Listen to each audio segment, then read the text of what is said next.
Hello besties, welcome back to my channel Siri Kiran vlogs. ఈ video ఏంటంటే మా Chinnu birthday, ఈరోజు సెకండ్ బర్త్డే. చాలా సింపుల్గా చేసాము. నేను ఫుల్ వీడియో తీద్దాం అనుకున్నాను కానీ కుదరలేదు. నేను కొన్ని క్లిప్స్ మాత్రమే తీశాను. సో మా చిన్ను బర్త్డే ఈ విధంగా జరిగింది, చూసేయండి.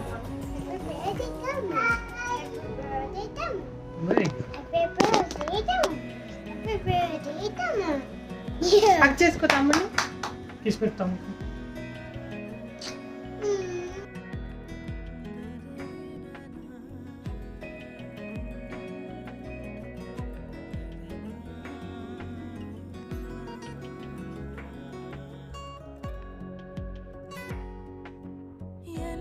వీడియో నచ్చితే లైక్ చేయండి. మరిన్ని మంచి వీడియోస్ కోసం నా ఛానల్ని సబ్స్క్రైబ్ చేసుకోండి. Siri Kiran vlogs. Thank you for watching.